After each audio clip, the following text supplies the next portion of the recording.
Good evening, brothers and sisters. So today we will be doing Ephesians chapter 5 verses 21. I'm not sure how where we'll end today, but let us read today from 21 to 29.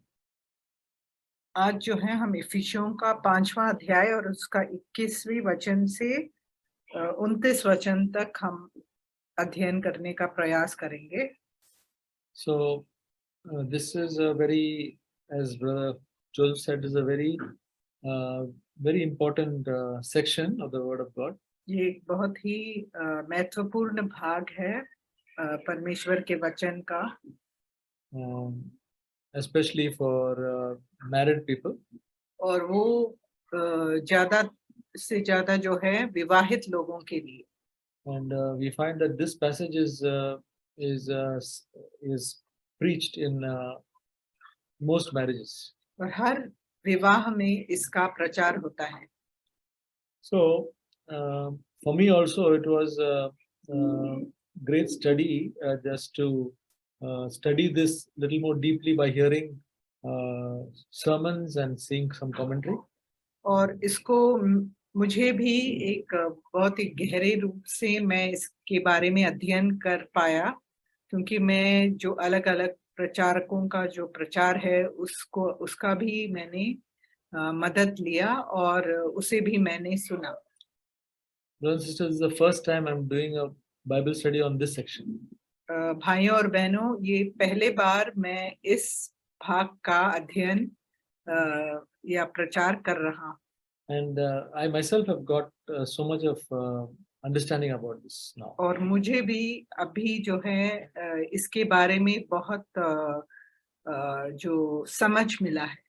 So quite some things which I'm going to speak from today is based on what I heard from John Piper. और जो भी आज मैं बांटने वाला हूँ वो जो है उसका जो समझ मुझे मिला है वो एक प्रभु के दास हैं जो जॉन पाइपर करके उनसे मुझे ये समझ मिला है. He's a godly pastor now in his 70s in America. वो एक 70 साल के पास्टर हैं अमेरिका में. So the first verse, verse 21 we'll read. जो 21वां वचन हम पढ़ेंगे. And it says, and be subject to one another in the fear of Christ. और मसीह के भय से एक दूसरे के अधीन रहो. So here the word of God says, be subject to one another. और यहाँ कहा गया है कि हमें एक दूसरे के अधीन रहना चाहिए. So what it means is that those who are under authority should be subject to the people who are over them. इसका ये मतलब है कि जो अधिकार के अधीन है उन्हें जिनका उनके ऊपर अधिकार है उनके अधीन रहना चाहिए. And then there is also a mutual submission in the relationships where we lay aside our rights and serve one another. और क्रिस्ती जो संबंध है उनमें एक परस्पर समर्पण भी है, जहाँ जो अधिकार में है वो भी अपने आप को नम्र करके और प्रेम से वो दूसरों के अधीन रहते हैं. So those in authority also should submit to those under their authority and not be self-assertive, but be serving in love. इसीलिए जो अधिकार में है उन्हें स्वयं मुखर नहीं होना चाहिए. वो मतलब अपने ऊपर ही उन्हें बहुत ज्यादा भरोसा नहीं होना चाहिए, लेकिन उन्हें भी जिनके ऊपर उनको अधिकार है उनके नम्रता से और प्रेम से उनकी भी सुननी चाहिए उन्हें. So we see that the example of Jesus, that though he was Lord and he had authority over the disciples, he washed their feet. हम देख सकते हैं कि कैसे यीशु मसीह ने वो अधिकार में थे अपने शिष्यों के ऊपर, उनका पूरा अधिकार था, फिर भी उन्होंने अपने शिष्यों का पैर धोया. And then Jesus taught in Mark chapter 10 verse 42 to 44 that whoever wishes to become great among you shall be your servant, and whoever wishes to be first among you shall be the slave of all. और मरकुस का 10वां अध्याय और उसका 42 to 45 से 44 तक के वचन में ऐसे लिखा है कि तो यीशु ने उनको पास बुलाकर उनसे कहा, तुम जानते हो कि जो अन्य जातियों के हाकिम समझे जाते हैं वे उन पर प्रभुता करते हैं और उनमें जो बड़े हैं उन पर अधिकार जताते हैं, पर तुम में ऐसा नहीं है, वरन जो कोई तुम में बड़ा होना चाहे वो तुम्हारा सेवक बने, और जो कोई तुम में प्रधान होना चाहे वह सबका दास बने. Also, it says in 1 Peter chapter 5 verse 5, और पहला पत्र 5:5 में भी ऐसे लिखा है, it says, you younger men likewise be subject to your elders, and all of you clothe yourselves with humility towards one another, for God is opposed to the proud but gives grace to the humble. इसी प्रकार हे नवयुवकों, तुम भी प्राचीनों के अधीन रहो, वरन तुम सबके सब एक दूसरे की सेवा के लिए दीनता से कमर बांधे रहो, क्योंकि परमेश्वर अभिमानियों का विरोध करता है परंतु दीनों पर अनुग्रह करता है. Yeah. So here it says that younger people be subject to the elders, and then it says, but all of you be submit to one another. और यहाँ ये लिखा गया है कि नव युवकों को प्राचीनों के अधीन रहना चाहिए, लेकिन सबको एक दूसरे की सेवा में दीनता से सेवा करना चाहिए. And Philippians 2:3 says, do nothing from selfishness or empty conceit, but with humility of mind let each of you regard one another as more important than himself.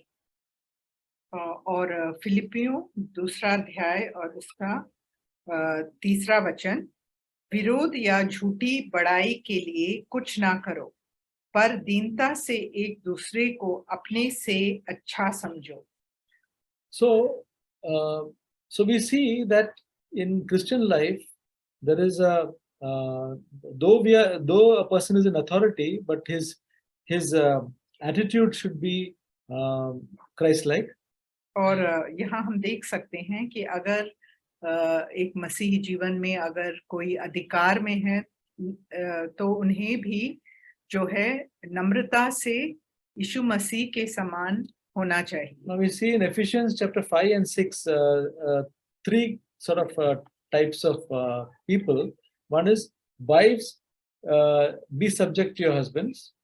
और यहाँ हम इफिसियों के 5वें अध्याय में 3 प्रकार के लोगों 5 and 6 और 5वें और 6वें अध्याय में 3 प्रकार के लोगों के बारे में हम देख सकते हैं. जैसे 22वें वचन में कहा गया, हे पत्नियों अपने पति के अधीन रहो. So we are talking about wives and husbands. और यहाँ हम पत्नियों और पति के बारे में देख रहे हैं. And now in chapter 6 verse 1 it says, children obey your parents in the Lord. और 6वें अध्याय का पहला वचन, हे बालकों प्रभु में अपने माता पिता के आज्ञाकारी बनो. So we're talking about children and parents. और यहाँ हम बच्चों और माता पिता के बारे में देख सकते हैं. And verse 4 says about fathers and children. और 6वां अध्याय और उसका 4था वचन में बच्चे और पिता जो पिता हैं उनके बारे में कहा गया है. And then in verse 5 it says of chapter 6 verse 5 it says, slaves be obedient to their masters. और 6वें अध्याय के 5वें वचन में कहा गया है कि दास जो हैं वो अपने स्वामी के अधीन रहे. So we are seeing about 3 categories, okay? But what it means about being subject to one another is that we have to have that attitude of Christ in all these relationships. और हम 3 प्रकार के लोगों के बारे में हमने देखा है, लेकिन इसमें जो अधिकार में है उनका जो रवैया होना चाहिए वो यीशु मसीह के समान होना चाहिए। When it says wives be subject to the husband, it says about a husband loving the wife and giving his life for her. जब वचन में ये कहा गया है कि पत्नियों अपने पति के अधीन रहो, तब पति से कहा गया है कि वो अपने पत्नी से ऐसा प्रेम करे जैसे यीशु मसीह ने किया और उनके लिए अपना जान भी देने के लिए तैयार हो। When it says about children and the fathers should not provoke their children. It says be kind and be good to them. It's not that just that father you can say anything. That's not that. The relationship is Christ-like. और बच्चों के बारे में भी हमने देखा कि जब जो पिता हैं वो रिस ना दिलाएं बच्चों को, लेकिन उन्हें प्रेम से उन्हें शिक्षा दें, ऐसे उन्हें समझाएं, ये नहीं कि उनको अधिकार है तो वो कुछ भी कर सकते हैं। Then we see about the slaves and masters.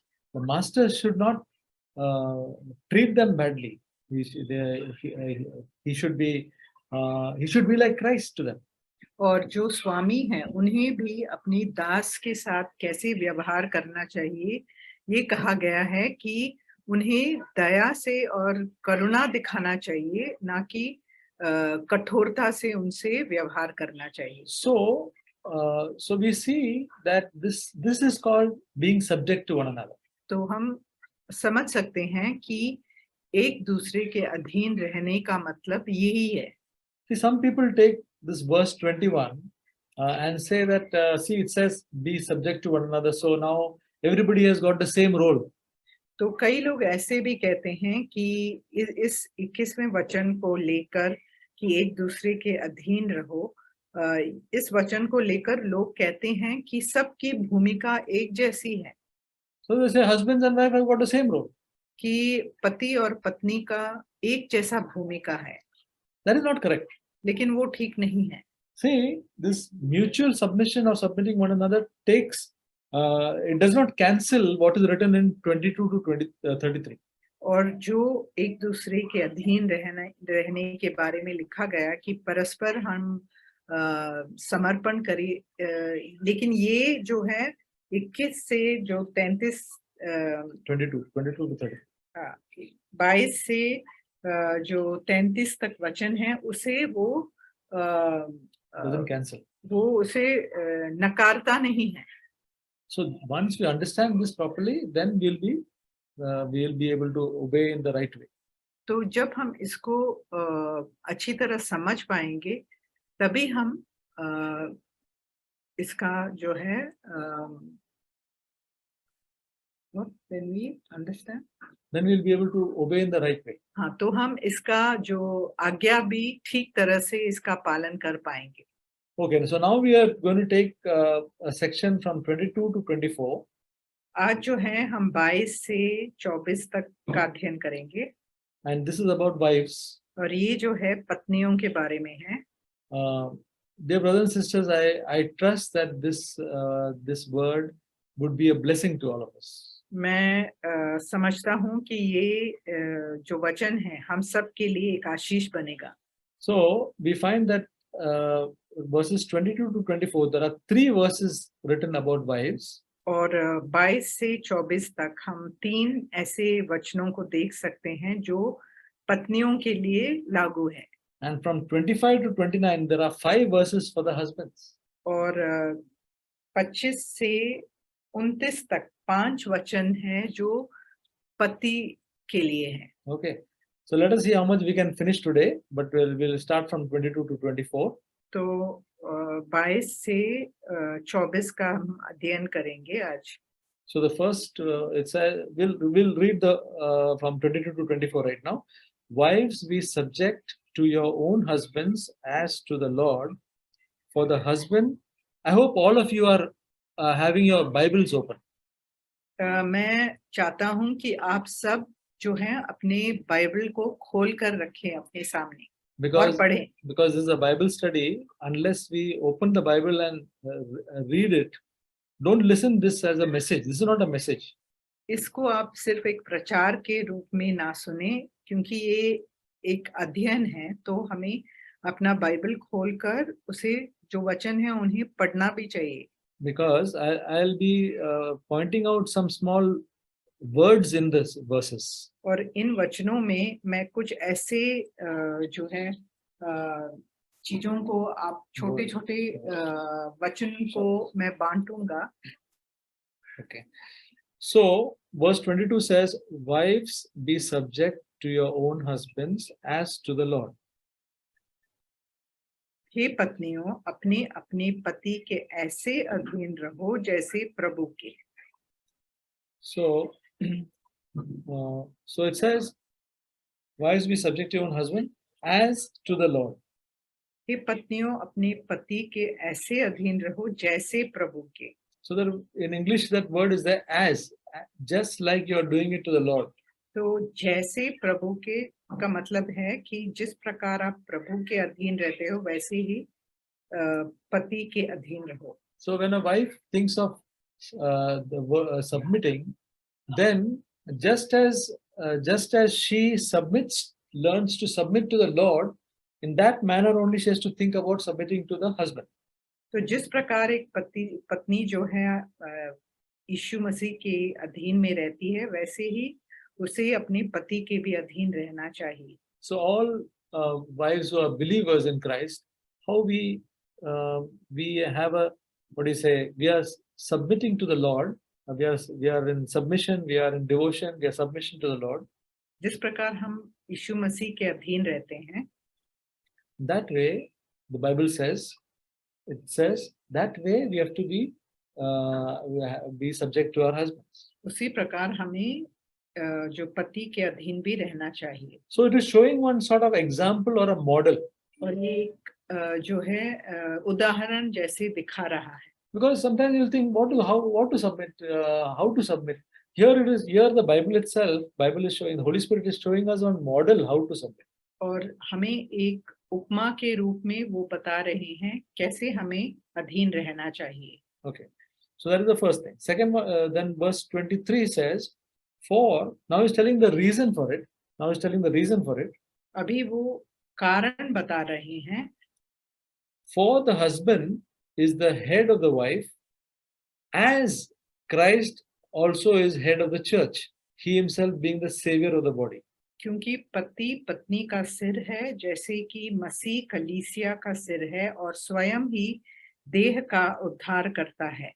Yeah. So now it's telling, is giving a reason or showing on one example that the husband is the head of the wife, as, again the word as in English is as Christ is also the head of the church.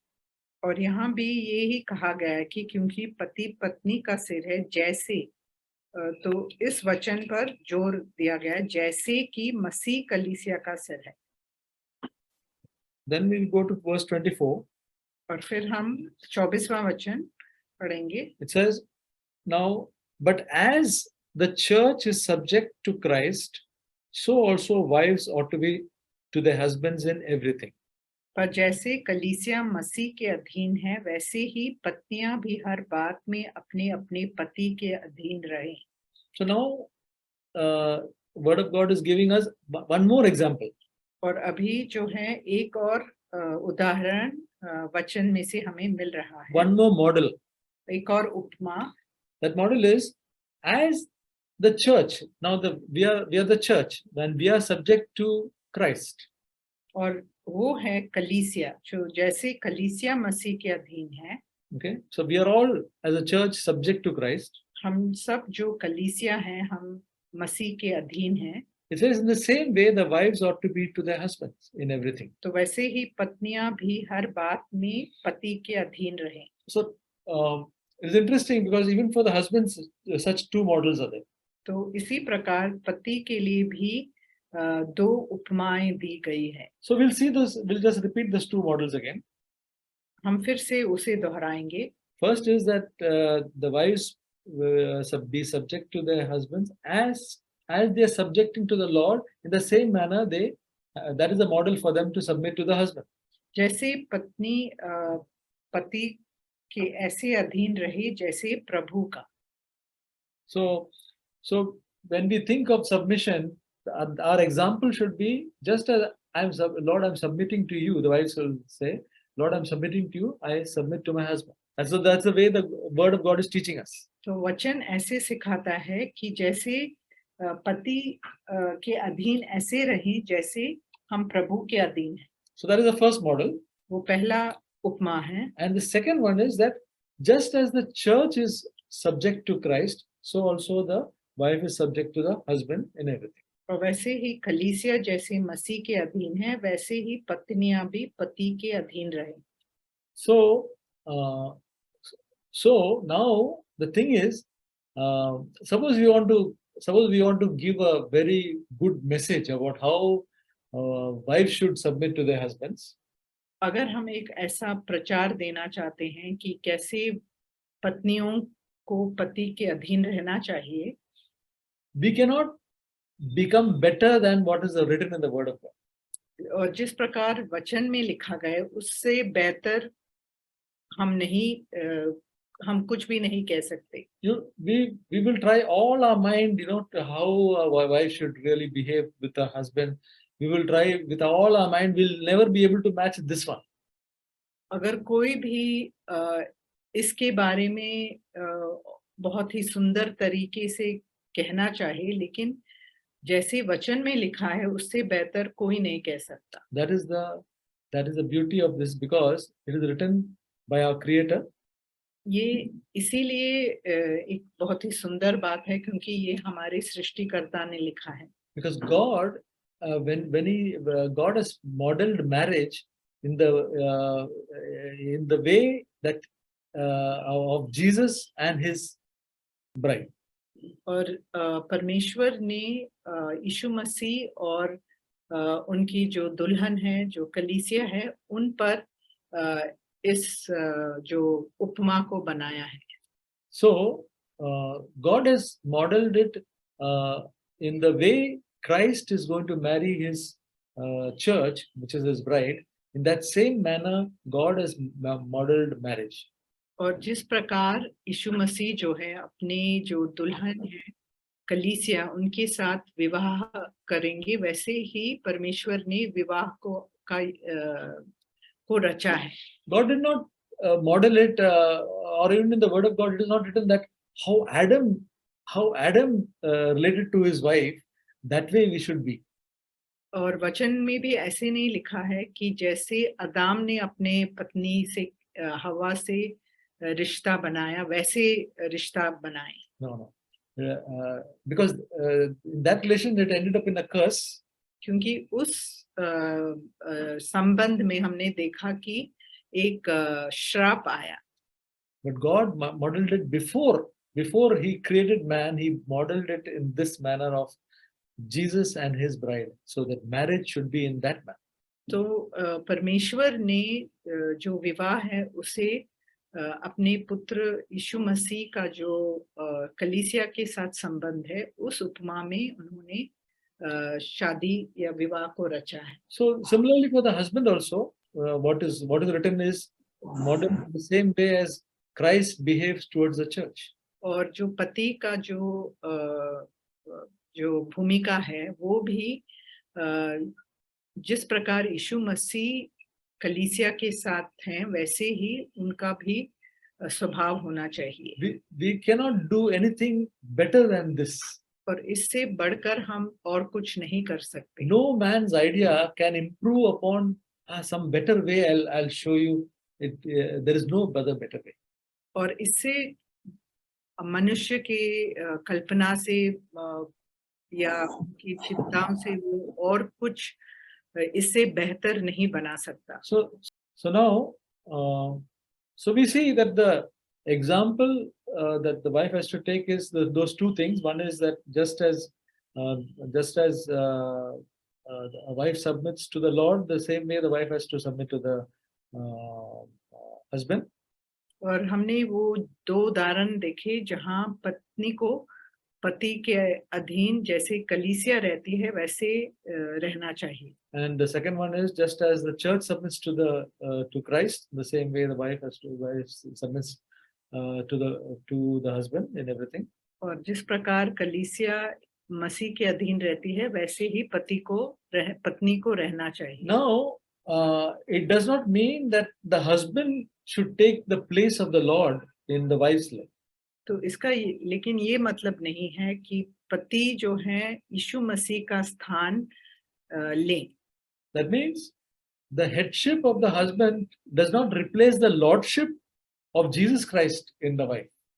जो यीशु मसीह का नेतृत्व है उसे वो जो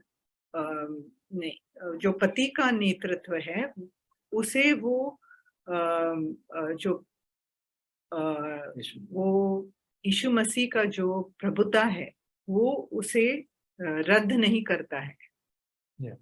So now when we think of submission, we may have so many questions and this. Let us see what submission is not. जो अधीन रहने के बारे में जब हम सोचते हैं तो अधीन रहने का क्या मतलब नहीं है वो हम देखेंगे। So if you read 1 Peter chapter 3 verses 1 to 6. 1 Peter chapter 3 verses 1 to 6, it speaks about wife. और पहला पत्रस 3रा अध्याय उसका पहले से 6वें वचन तक जब हम पढ़ेंगे तो it says, in the same way, you wives be submissive to your own husbands, so that even if any of them are disobedient to the word, they may be won without a word by the behavior of their wives, as they observe your chaste and respectful behavior. Then let it be the hidden person of the heart and with the imperishable quality of a gentle and quiet spirit, which is precious in the sight of God. For in this way, former women, at times the holy women who hoped in God used to adorn themselves being submissive to their own husbands. Thus Sarah obeyed Abraham, calling him Lord, and you have become her children if you do what is right without being frightened by any fear. हे पत्नियों, तुम भी अपने पति के अधीन रहो, इसलिए कि यदि इनमें से कोई ऐसे हो जो वचन को ना मानते हो, तो भी तुम्हारे भय सहित पवित्र चाल चलन को देखकर बिना वचन के अपने अपनी पत्नी के चाल चलन के द्वारा खिंच जाएं। तुम्हारा श्रृंगार दिखावटी ना हो, अर्थात बाल गूंथना और सोने के गहने या भांति भांति के कपड़े पहनना, वरन तुम्हारा छिपा हुआ और गुप्त मनुष्यत्व नम्रता और मन की दीनता की अविनाशी सजावट से सुसज्जित रहें, क्योंकि परमेश्वर की दृष्टि में इसका मूल्य बड़ा है।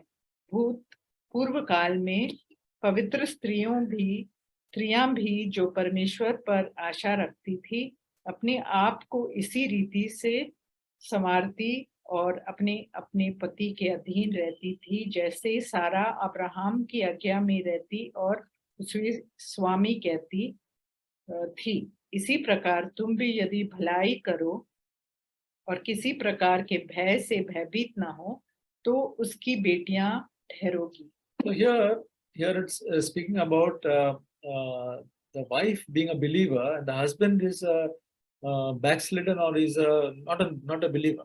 तो यहाँ जो है पत्नी के बारे में कहा गया है कि वो एक विश्वासी है और जो पति है वो या तो विश्वासी नहीं है या वो प्रभु से पीछे हट गया है।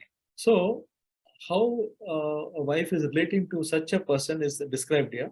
तो किस प्रकार वो अपना रिश्ता निभाती है उसके बारे में कहा गया है। So by the behavior of the wife and by seeing the behavior and way that this wife behaves and respectful behavior and purity, this husband can be changed. तो वो जो है अपने पत्नी की जो स्वभाव को देखकर वो बदल सकता है। So submission does not mean that you agree on everything. तो जो अधीन रहने का ये मतलब नहीं है कि हर बात में आप एक दूसरे के सहमत होंगे। Now the disobedient husband, he would have asked his wife to do some things, which may not be what God wants her to do. तो ये जो अविश्वासी व्यक्ति है, इन्होंने जो पति है, इन्होंने अपने पत्नी से कुछ ऐसी बातें करने को कहा होगा जो वचन के विरुद्ध है। For example, you tell a lie like this. कि झूठ बोलो। Okay. So, so submission does not mean agreeing on everything. तो अधीन रहने का ये मतलब है नहीं है कि हम हर बात पे सहमत हो। Okay. Other thing is, as husband and wife, the Bible says are joint heirs and equal. और जैसे वचन में ये भी कहा गया है कि हम जो हैं Joint heirs and equal. वरदान के वारिस हैं और एक जैसे हैं। So, a wife may give a suggestion, may say it's better to do this, and so submission does not mean that wife becomes like a slave and says whatever the husband says is correct. Not that way. It is the wife may give some suggestion which may be even better than what the husband thinks. तो जो इसका ये मतलब नहीं है कि पत्नी एक सुझाव भी नहीं दे सकती है। ऐसा भी हो सकता है कि जो पत्नी जो सुझाव देती है वो पति के सुझाव से भी अच्छा हो। Practically, when we go to see that many times our wives gives very good advices for us to always consider is very good.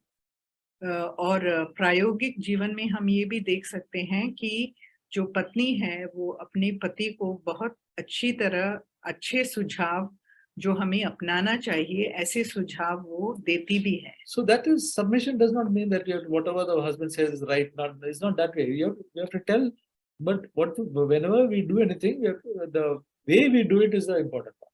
तो जब भी इसका ये मतलब नहीं है कि जो भी पति कहता है उसे वैसे ही करना चाहिए, लेकिन हमें सुझाव लेने के लिए भी हम तैयार रहें। And the way we do it should be in the right attitude. और जिस प्रकार हम उस बात को निभाते हैं वो एक अच्छे आत्मा से हमें करना चाहिए। So it doesn't mean that we, as John Piper says, we leave our brain on the altar. That means we say, okay, now I surrender my brain also. Now I have to submit to my husband. तो इसका ये भी मतलब नहीं है जैसे जो प्रभु के दास जॉन पाइपर है वो कहते हैं कि हमें अपना जो मस्तिष्क है या सोच है उसे जो बलि के वेदी पर हमने डाल दिया और हम उसका उपयोग ही नहीं करते। And also, what about influencing a husband to change? Submission does not mean, oh, my husband is that way, so now I should not do anything. और कैसे एक पत्नी अपने पति पर प्रभाव डाल सकती है उसके बारे में भी हम कह सकते हैं कि ये ऐसा नहीं है कि अभी मेरा पति ऐसा ही है, अभी वो बिल्कुल भी नहीं बदल सकता, ऐसे हमें सोचना नहीं चाहिए, लेकिन हमें एक अच्छा प्रभाव हम डाल सकते हैं कि हम उन्हें बदल पाएं। All this we learned from that example we read in 1 Peter chapter 3. और इन सब बातों को हम पहले पत्रस के 3 अध्याय से हम समझ सकते हैं। Also, submission is not that putting the will of the husband before Christ. और अधीनता का मतलब ये नहीं है कि जो है यीशु मसीह के इच्छा से जो पति के इच्छा को हम बेहतर समझे। Then also that the submission does not mean living and acting in fear. और ये भी नहीं कि हम जो हम जिंदगी गुजारते हैं उसे हम भय से गुजारें। Yeah, submission to whenever God says submission, it should not bring fear in us. तो जब भी अधीनता के बारे में वचन में कहा गया है ये हमारे अंदर भय नहीं उत्पन्न करे। So brothers and sisters, actually the word submission, many times we take it in a very different way. कई बार जो है हम जो अधीन रहने का जो मतलब है हमें बहुत ही अलग तरह से हम उसे लेते हैं। But actually, all of us have to do submission in some form or the other. लेकिन जो अधीन रहने का जो क्रिया है वो हम सबको करना पड़ता है। And Jesus is the one who demonstrated. Jesus, the Holy Spirit are the ones who demonstrate that submission is not something which is not to be sought after, but something to be sought after. और यीशु मसीह और पवित्र आत्मा हमें दर्शाते हैं कि ये अधीन रहना एक बहुत ही अच्छी बात है जिसके पीछे हमें चलना चाहिए। So Jesus said that I do not do anything on my own, this thing, but only what I hear my Father say. और यीशु मसीह ने कहा कि मैं अपना खुद की इच्छा को पूरा नहीं करता, लेकिन मैं अपने पिता की इच्छा को पूरा करता हूँ। So our Lord has gone this way, यीशु मसीह इस रास्ते से गए हैं and the Holy Spirit is always waiting to glorify Jesus. और जो पवित्र आत्मा है वो हमेशा यीशु मसीह को महिमा देते So हैं। may God help us to get the real what do you say, understanding about submission. Then we will not dread it or not run away from it. तो पवित्र आत्मा हमें ऐसे समझ दे कि हम अधीन रहने को अच्छी तरह समझ पाए, तो हम इससे भागेंगे नहीं, लेकिन हम इसके पीछे चल पाएंगे। So this is about verses 24 up to 24. I don't know whether we should start. Let us take a little bit. We have got 10 minutes. Let us read. Husbands, love your verse 25. Husbands, love your wife just as Christ also loved the church and gave himself up for us, for her. इफिसियों 5:25 हे पतियों अपनी अपनी पत्नी से प्रेम रखो जैसा मसीह ने भी कलीसिया से प्रेम करके अपने आप को उसके लिए दे दिया। So here also there is a model that God has given husbands. और यहाँ भी हम देखते हैं एक उपमा है जिसे परमेश्वर ने पति को दिया है। That husbands should love their wives just as Christ loved the church and gave himself up for it. जैसा मसीह ने कलीसिया से प्रेम किया वैसे ही और अपने आप को उसके लिए दे दिया, ऐसे ही। So when the instruction for the husbands come that they should love their wives, जब हमें ऐसे उपदेश मिलता है कि पति पत्नी से प्रेम करे, then the example is that husbands have to see is how Christ loved the church. और तब जो उपमा हमें दी गई है वो है जिस प्रकार यीशु मसीह ने कलीसिया से प्रेम किया। And then he gave himself up for the church. और उन्होंने अपने आप को उसके लिए दे दिया। See, he's the creator of this world. He had the greatest authority in the world. He has the greatest power, knowledge, and the greatest dignity and honor and everything. And above all, he was without sin.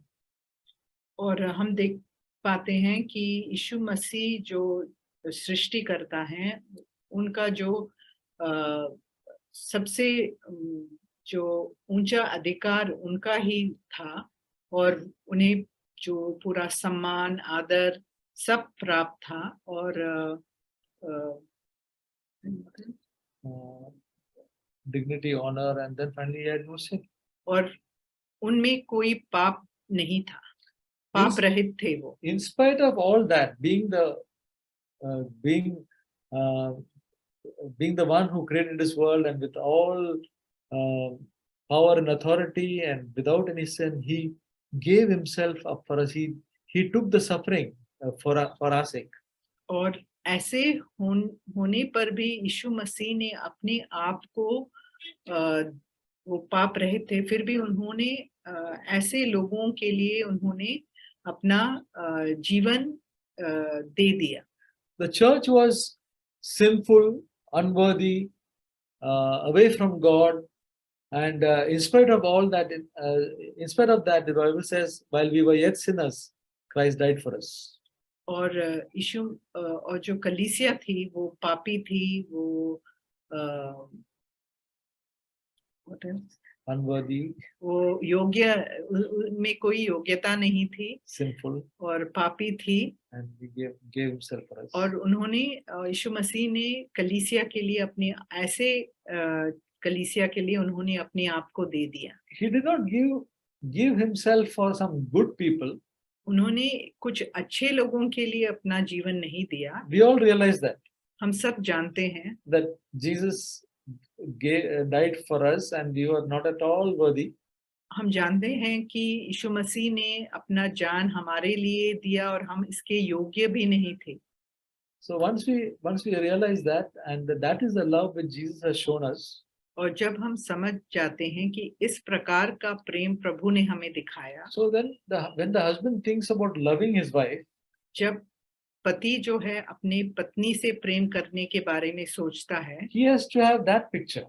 तो उनके सामने ये चित्र होना चाहिए। Not that, because my wife is good, then I will love her. और ऐसा नहीं कि क्योंकि मेरी जो पत्नी है वो बहुत अच्छी है इसीलिए मैं प्रेम करूंगा। We must love just as Christ loved. लेकिन हमें जिस प्रकार यीशु मसीह ने प्रेम किया वैसे ही प्रेम करना चाहिए। Okay, and then so as husbands, you may be the one who is being the breadwinner and having the authority and all that. So that should not prevent us from loving as Christ loved the church. जो पति होने के नाते जो अधिकार दिया गया है और जो रोटी कमाने वाला भी वही है, फिर भी उन्हें जो है प्रेम करने से ये रोकता नहीं है। So we should not let any of the failures of our wife affect our love for them. जो भी उनमें कमियां हैं उन्हें देखकर हमें उनसे पत्नी से प्रेम करने से पीछे नहीं हटना चाहिए। We may see so many failures in them, just as they see failures in us. जिस प्रकार हम उनमें बहुत कमियां देखते हैं वैसे ही एक पत्नी भी पति में बहुत कमियां देख सकती है, फिर भी So our thing is not to see their failures, but only one thing, just to love them, just as because Christ loved the church. और उनमें कमियां होने पर भी जिस प्रकार यीशु मसीह ने उनसे प्रेम किया वैसे ही उन्हें प्रेम करना चाहिए। Sometimes the wife may behave in a different way.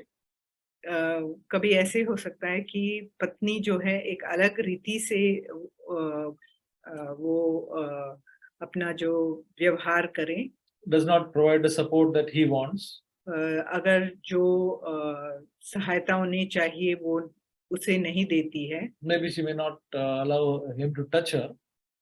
कभी वो उन्हें छूने नहीं देती है, and the admiration that he wants she doesn't give. और जो प्रशंसा चाहते हैं वो नहीं देती है, and so many other things.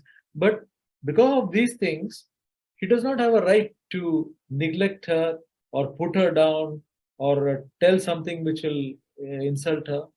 लेकिन ये उन्हें ये अधिकार नहीं देता है कि उसे वो उनकी चिंता ना करे और उन्हें जो है नीचा करे। That is not a Christian husband. वो एक क्रिस्ती मसीही पति नहीं है। Our example is how Christ loved the church. That is the only way we have to think of it. हमें सिर्फ यही सोचना चाहिए कि यीशु मसीह ने कैसे जो कलीसिया से प्रेम किया। So now this is the model that the husband has got. तो ये है जो नमूना जो पति को मिला है। So this is one model. ये एक नमूना है। We will talk about the second model next time. और अगले बार हम दूसरे नमूने के बारे में देखेंगे। So again, suppose somebody wants to tell the husbands, you must live a wonderful married life. By doing this and this, you will be able to love your wife. It cannot get better than the word of God. अगर कोई समझाना चाहता है पति को कि तुम्हें ऐसे जीना चाहिए और ये सब करना चाहिए, लेकिन वचन से बेहतर और कोई बात ऐसी नहीं है जो एक एक अच्छी उपमा है। There is no better way, or there is no better example than what is written in the Word of God. इससे बढ़कर और कोई उदाहरण नहीं है और जो वचन में लिखा है इससे बेहतर। If we know something better, please tell it and share it. तो अगर आप इससे कुछ बेहतर जानते हो तो आप उसे बांटें। Because this is written by our Creator, and He has given us a model to follow. और उन्होंने एक ऐसा उदाहरण हमें दिया है जिसका हम अनुकरण कर सकते हैं। And because it works the way Jesus does, it will work in our life also. और क्योंकि यीशु मसीह ने जिस प्रकार इसको पूरा किया है वैसे ही कलीसिया में ये पूरा हो सकता है। Just as we have experienced the Christ love, that is a love we have experienced in our life, that is a love which works. और जो प्रेम हमने अनुभव किया है कलीसिया में of Jesus, यीशु मसीह का जो प्रेम हमने अनुभव किया है that works. और ये काम करता है। So similarly, this also will work. तो ये भी काम करेगा। So this model for the wife and the husband will work. ये जो उपमा दी गई है पत्नी के लिए और पति के लिए, ये दोनों काम करेगा। So next time it will be a revision of this, and we'll be talking about the husband more, and then a little revision. और अगली बार जो है हम इसको दोहराएंगे और जो पति के बारे में और जो लिखा है उसके बारे में हम अध्ययन करेंगे। I hope the word has encouraged us, and as it has encouraged me. और जिस प्रकार वचन ने मुझे प्रोत्साहित किया है वैसे ही मैं विश्वास करता हूँ कि आप सबको भी प्रोत्साहन मिला होगा। Yeah, we end here.